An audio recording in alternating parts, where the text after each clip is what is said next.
Monsieur Benon, bonjour, vous êtes directeur de l'École dentaire française, vous formez au métier de prothésiste dentaire. Pourriez-vous nous présenter le métier de prothésiste dentaire? Oui, tout à fait. Donc, prothésiste dentaire est un métier qui fait partie de l'artisanat, car en fait, ce sont des fabricants qui produisent de l'appareillage médical, hein. Donc, le prothésiste dentaire ne donne pas de soins.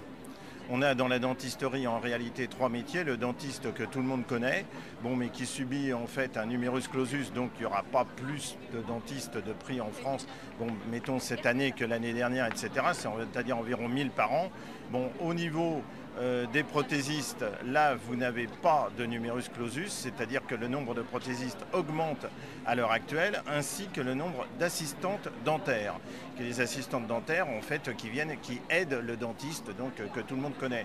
Le prothésiste, lui, on ne le connaît pas parce que c'est un métier caché, disons, c'est-à-dire que le dentiste vous prend une empreinte de la dent qui manque.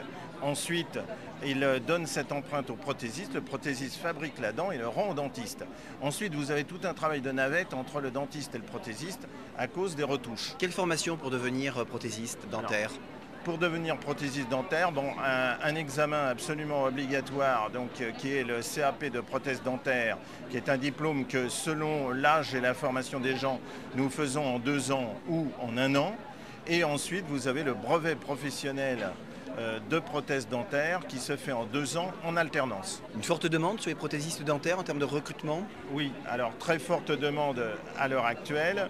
Disons, c'est surtout le besoin qui est formidable de prothésistes dentaires du fait d'un changement dans cette profession, c'est-à-dire autrefois c'était un métier de père en fils. La chaîne s'est arrêtée, donc aujourd'hui quantité de prothésistes partent en retraite sans qu'il y ait de suite dans leur famille, d'où vente du labo ou vente du matériel.